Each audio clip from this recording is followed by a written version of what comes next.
Well, hello everyone. Come on in. Grab a seat, grab a seat. So good of you to come. Thank you very much for joining me. For those of you who do not know, I am Sergeant Choong, veteran of His Majesty's Armed Forces and a very, very fortunate survivor indeed of the conflict we know as the Second World War. And I'm here to absolutely bore you, enthrall you with tales of my exploits during said conflict. So, as I say, thank you very much for and what? Yes, you at the back. Yeah, you who? No, naval history. No, I think you've confused me with someone else. Yes, I'll wait while you take your leave. Oh, it happens to me all the time. And oh God, there's rather a lot of you leaving. No, oh dang it. Maybe I should pretend to be this other guy. Never mind. All right. Well, thank you to the rest of you who stayed. Hello, as I say. I am Sergeant Chung, and I am going to be regaling you in the coming weeks, months, however long I can keep this up, with tales of daring do and heroism. Some of it other people's from time to time, but really, I suppose I ought to say where today's little offering comes from. I was going to wish everyone a very happy belated VJ Day, but then it occurred to me that as we're now well into the autumn, VJ Day was quite a long time ago. But isn't it marvelous when you get a year ending in five? Because it really brings it home just how distant the memories are getting. And now, as always with VJ Day and Victory over Japan Day, in case anybody in the audience does not know, and how with the distance we get from the Second World War, we begin to realize just how far distant on the ear and the mind it is. By the way, if you're wondering why I have the camera trained on the portrait of my younger wartime self, that dashing fellow over here, I just crave you indulgent old man's vanity. Trust me, you don't want to see what I look like these days. But we'll stick to the picture that's a bit more relevant to the period of my service. But yes, VJ Day. So I was reminiscing on a lot of things, and of course it's always good when VJ Day comes around because the Forgotten Army, which was a very very well deserved name for that formation, had it gets better recognition as the years pass. I mean, there were good reasons why it was called the Forgotten Army. You know, exciting and dangerous things were happening very close to home in Europe and in the Mediterranean. And 14th Army and its predecessor formations, in fact, were always someone who's out on the fringe, and you only tended to hear about them when there were disasters. I mean, we all remember, well, most of you in the audience won't remember. I certainly remember when the news of Singapore came through, and in fact, actually, I was quite lucky. I got out of the bloody place just in time. That's a story for another day. And yes, the East was just full of disaster and distant things, and nobody really wanted to know. So it's very good that the interest in the 14th Army is being kept alive, and more research is being done, and people are being interviewed before they shuffle off. It's all hugely important. But the thing that occurred to me this year, sorry, there was a point, I was slowly meandering my way to it, is that even within the Forgotten Army and its great battles, there are so many stories that have been subsumed and lost in the ravages of time. And I wanted to pick out on a segment of the war in particular, because it was one that I was involved in. Mostly people say, oh, fortunate or honored to have been involved in. Absolutely not. I detested every minute of it. And yes, even by the standards of the Forgotten Army, this was a largely forgotten campaign. Hugely important in its own way, but still often left out of many of the official histories because there's a perception that not very much happened. And I'm talking, of course, about the period from the sort of midsummer 1944 to about the end of that year, getting into late autumn towards November, December. Now, of course, in the spring of 1944, the Japanese had launched their huge offensive across the Burmese border into India.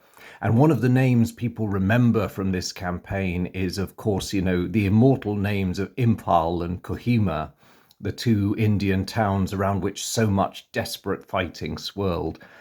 And how after weeks of brutal combat, the Japanese effort was finally broken, and by late July, they'd recognized that the game was up and were streaming back towards the border. Now, as I say, I've done a lot of time in the Far East, in a conflict that somehow managed to sweep me across the world and give me a taste of just about every theatre there was out there. I did Burma a few times, and I can't honestly say I enjoyed any of it. But I somehow managed to miss the most intense bit of the fighting.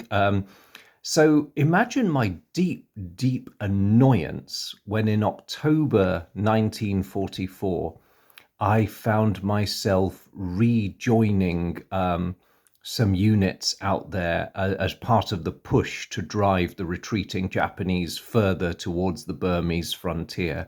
And of course, set up the 14th Army for the offensive over the Chindwin.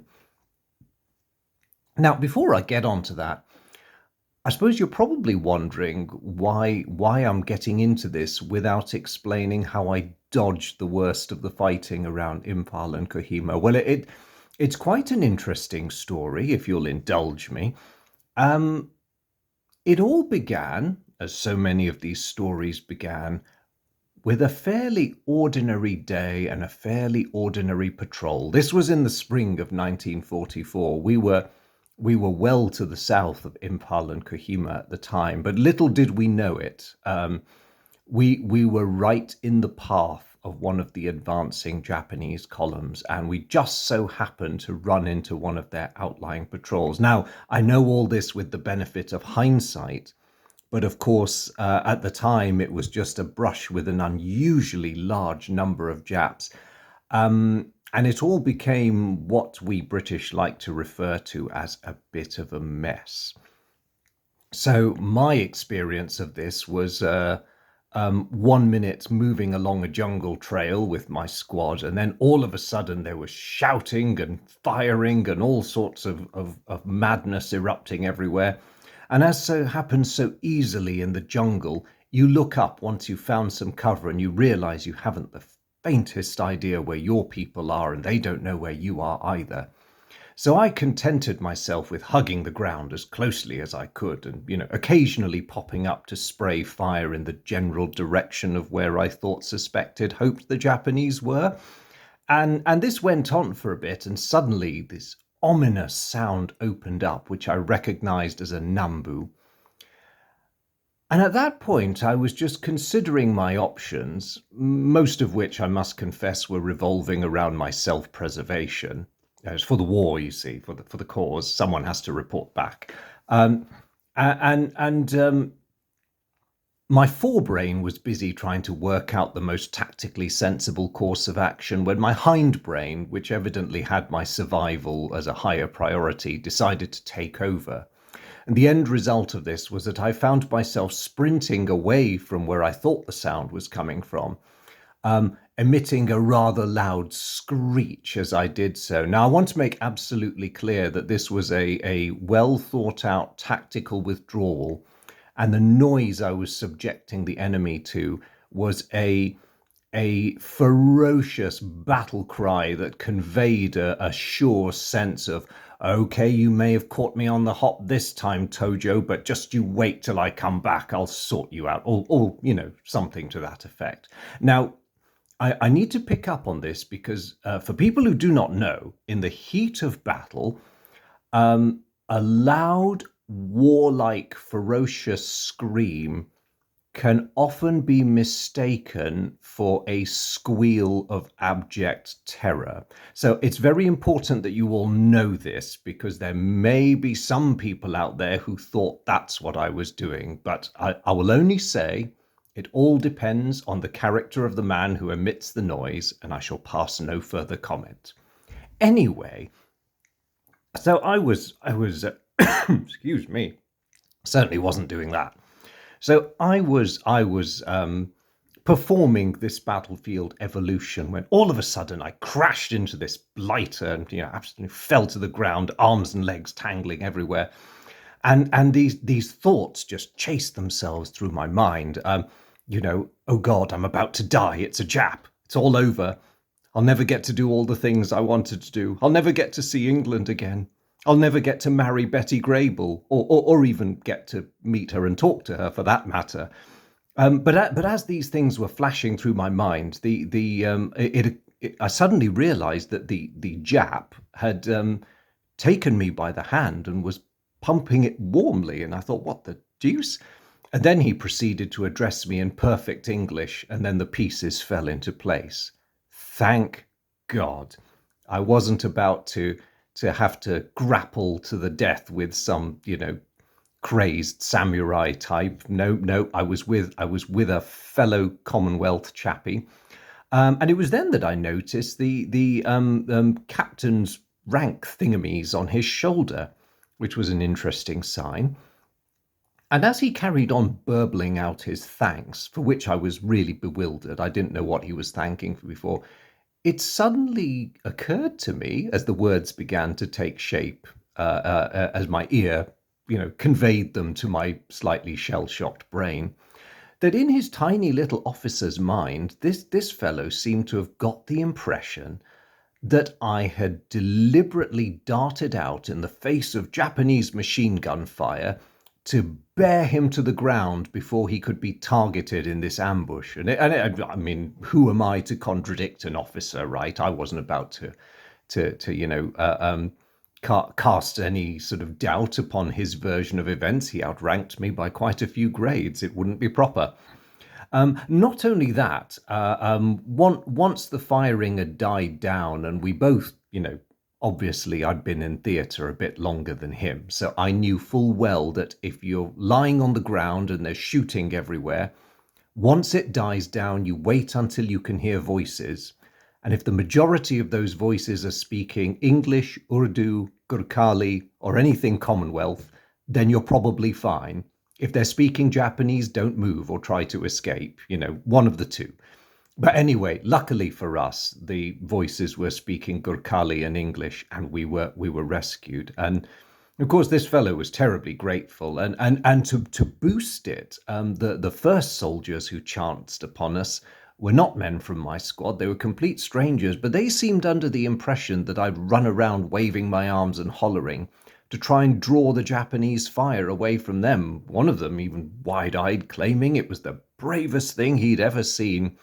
Now, being a sergeant, I was a bit higher up the pecking order than these lads, but you know what? I don't like to deprive the common soldier of his illusions, and if he wanted to think that, then I would let them enjoy their moment.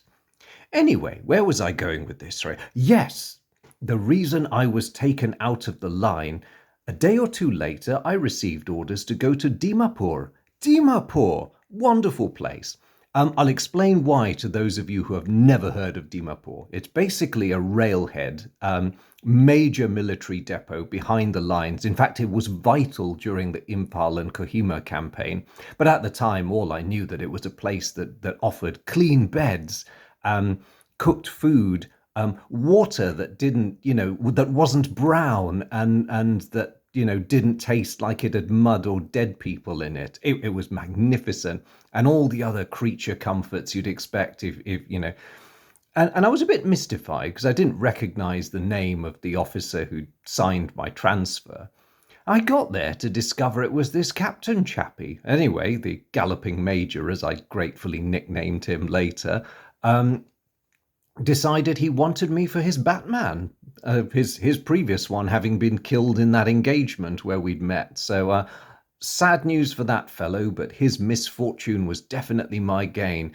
I had a nice cushy posting behind the lines in goddamn Dimapur, and I was going to make the most of it. Therein lay my little problem. The delights of Dimapur proved just a little bit too much, and one day I may have gone slightly overboard in my soldierly exuberance.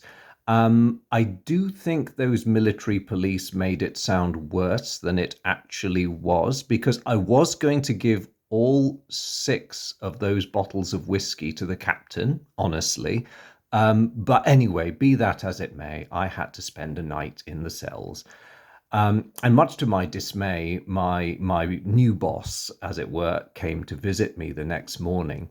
And I remember as he stepped in to dismiss the guards, and I thought, oh heck, here it comes. I'm going to get I'm either going to be taken outside and shot, or whatever equivalent the army allows, or he's going to give me the disappointed father routine, which I've been hardened against since I was a youth. I could take that. That was the least of my worries.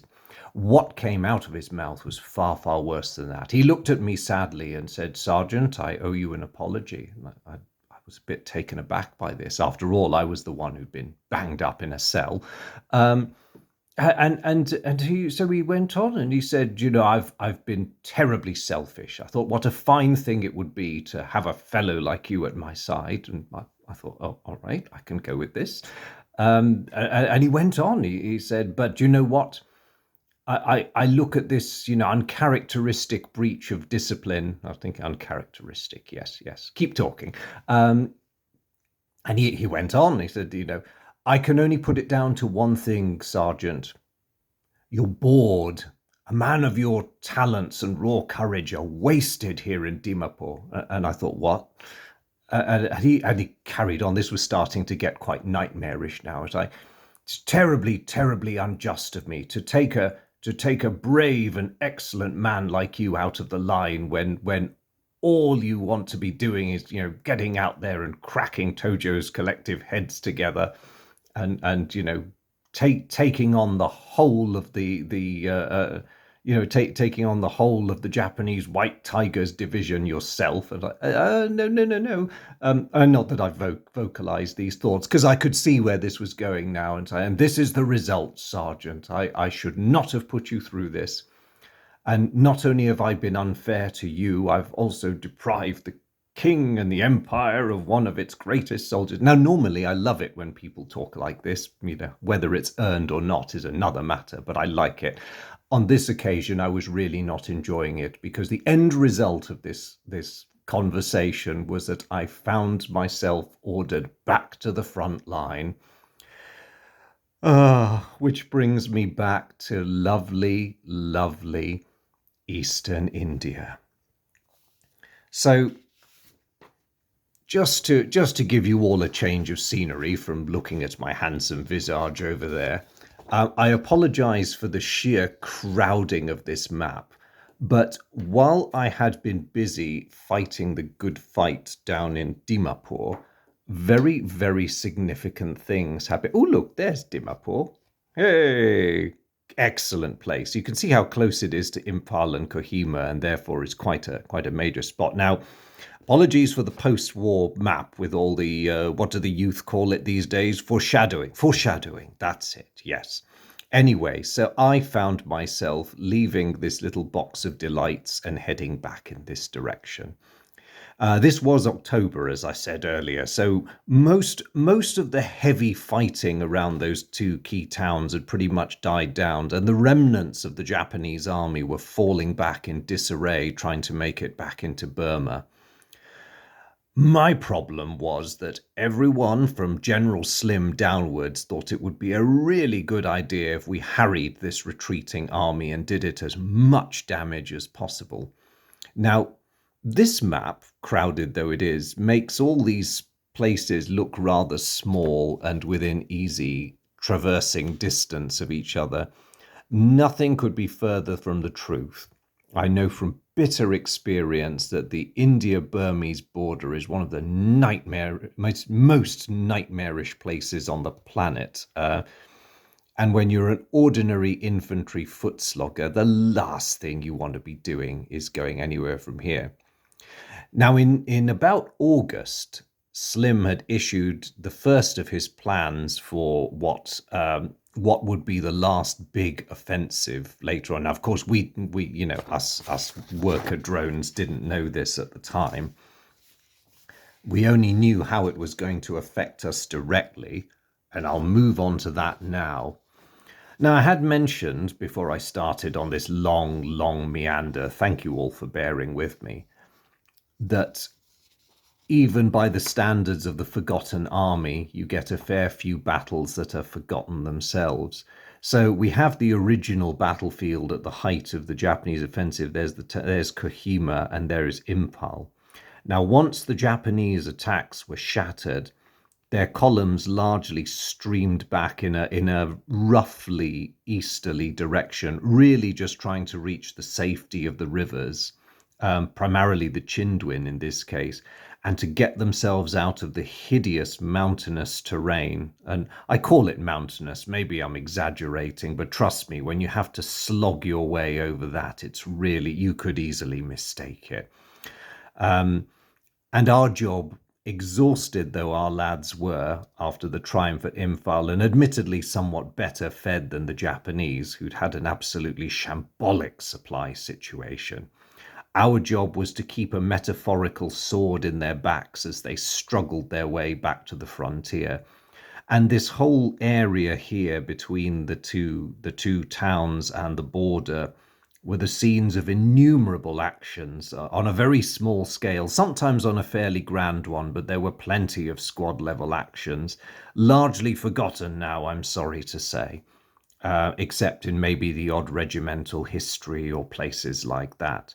But this was all very important because not only did we want to wipe out as much of the enemy as we could before they got a chance to recover, Slim was particularly anxious that we at least reached the line of the Chindwin so that we would be where we wanted to be, or rather where he wanted us to be, before launching the offensive over into Burma.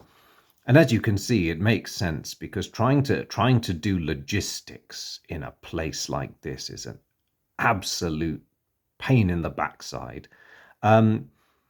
That said, I just want to make clear that while this map seems to imply that here you've got really messy, disgusting terrain, and here you've got lovely open plain, that is a little bit on the deceptive side. The going was expected to be easier once we were over the Chindwin, but that doesn't mean the terrain was going to be any nicer.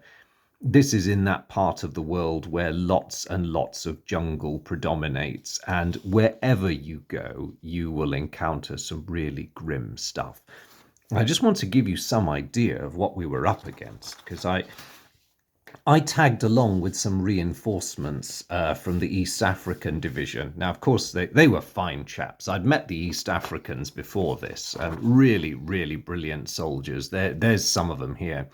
The only downside to this little thing is I knew from my previous association that what they consider good food and what I consider good food were two very different things, and nobody had thought to sort me out some rations. So I spent the journey from Dimapur with these fellows trying desperately to get myself transferred to one of the Indian units. It was all incredibly shambolic. In the aftermath of the victory at Imphal and Kohima and the army being mustered to pursue the Japanese, I'll just say there were two realities. There was the reality as portrayed on the High Command's maps, where unit boundaries were these lovely, neat things that delineated one bit of the Commonwealth's armies from the other bit. And then there was the reality on the ground where an awful lot of units were intermingling along those boundaries. Some were just tagging along. Some were just plain lost but got absorbed at reinforcement. A lot of this happened at the squad and platoon level. In other words, the kind of, universe I operated in. But anyway, there's some of the fantastic East African chaps who did let me ride along with them and even tried to feed me. But as I say, I've learned how to politely decline in most of the languages I need to, because I don't want to be rushing to the latrine every 20 minutes. No reflection on their grub. There's just some things, some of our, put it this way, different components of multinational armies are not always compatible. And while I always appreciate the offer, it's sometimes safer not to take them up on it.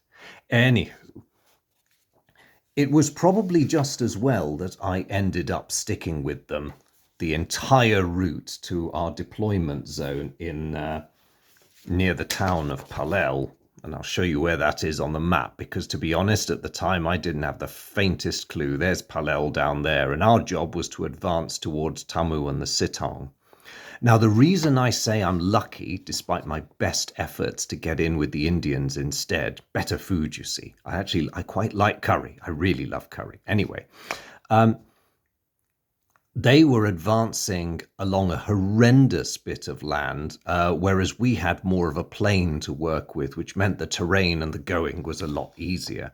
Now, that easier is a relative term in Burma, because as I'm going to show you, I've got some pictures here, and this is relatively far behind the lines. These are army mortars, and it's probably one of the most effective light artillery pieces you can have in theatre.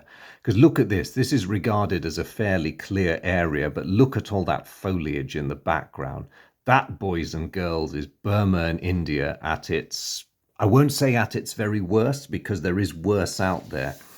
But just to show you that that's not a fluke, here is another photograph of some of my Indian colleagues manning a position on a roadblock. And you heard me right. That's what passes for a road out here in the crazy, or at least a track. Let's say a track, just to be a bit more realistic. But everything being relative, our whole sense of what were roads and tracks had pretty much eroded to nothing.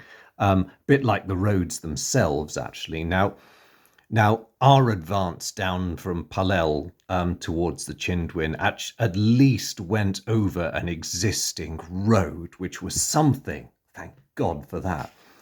The poor Indians, they were forced to go over a mud track, which the Japanese had tried to use at some point, but which was almost flaming well impassable.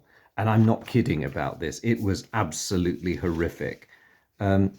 There were various nicknames for it, most of them involving the word poo in various languages, including English. But really, the most polite of these was the Chocolate Highway. And the reason it had this terrible nickname was because it was basically a sea of mud. This road was so bad that as the Indians advanced over it, it was decided that we as an army and a logistical support force could not be bothered to maintain it or even try to tame it. Now, the West Africans that I was with, they were improving the road as they went along, but the Indians, no, poor devils. Look at that. It just gives you a sense of the sheer effort involved in just humping supplies from point A to point B, because there were no way you're going to get any of those vehicles up that slope. It was a nightmare. And if you tried using the easier bits, tried driving through those, then that's pretty much what you ended up with. So I was lucky to dodge that particular bullet, but yes, that was the Chocolate Highway. And I hope that those pictures, both the jungle and the muddy conditions, help you to understand why we were so anxious to get away from, say, this, or even this, and get into a part of Burma that looked more like this. Yep. Don't mind if the foliage stays. There's no getting away from it in this part of the world, but at least when you get onto roads and towns, you have some elbow room. And that, much to my deep gratitude, was what it was looking like we were going to get. Little did I know that while most of the Japanese that were still trapped in this area were half-starved, disease-ridden stragglers, there were a large number who comprised either units that had managed to keep it together during the fighting at Imphal and Kohima and were withdrawing in good order and were setting up various blocking points to try and slow the British advance and give their comrades time to escape. But even worse, the Japanese had been steadily trying to feed reinforcements in. And They could do the maths just as well as our high command could, and they completely understood that in order to get some men back from the debacle they just committed most of their troops to, they had to dribble in some fresh soldiery in order to make sure that they could hold this area. And so, as I sat in the back of a universal carrier, bone shaking my way down the road towards Palel, I fondly imagined that perhaps, if we could just get a nice cushy number where all we had to do was clear out a motley of Japs who were barely in a condition to resist us, then we would be doing fine. If I'd had the slightest inkling of what was going to meet me and my boys down that road, I probably would have come up with some sort of convincing wound or sports injury that would send me back to Dimapur.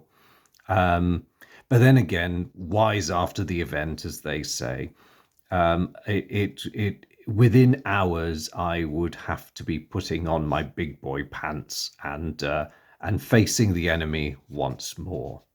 But I realize the time has passed. Look at that. You must all be absolutely parched. Sun is definitely over the yardarm. So I am going to let you all go because it's well past time for my bedtime pint. And when we reconvene, I will talk you through the battle of oh, who am I fooling? It wasn't even a battle. There weren't even 40 of us involved. It was one of the many clashes, and it was over a tiny little town whose name I can't even remember. But for some reason that I can't really put my finger on, I remember this particular engagement so much more than I do the many others that we faced on the way to the Chindwin. Maybe there's something about it that just speaks to the many, many simple battles, which would be nothing more than pinpricks on a campaign map, but would have meant life and death and really everything to the men who were caught up in them. So, no, can't say why it's that one in particular. But anyway, when you come back, if you come back, hopefully I'll see you all, and we will go through this engagement, which I shall for now call the Battle of Random Field, because I honestly cannot remember the name of that town. Don't know if it even still exists. We made a bit of a mess of it, to be honest. I wouldn't want to come back and live there if I was a local. Basically just a big muddy hole in the ground when us and the Japanese were done with it. But yes, I will take you through what happened to us, and we shall dive into the very first of the adventures of Sergeant Choong. Thank you very much, and I shall see you all next time. Cheerio!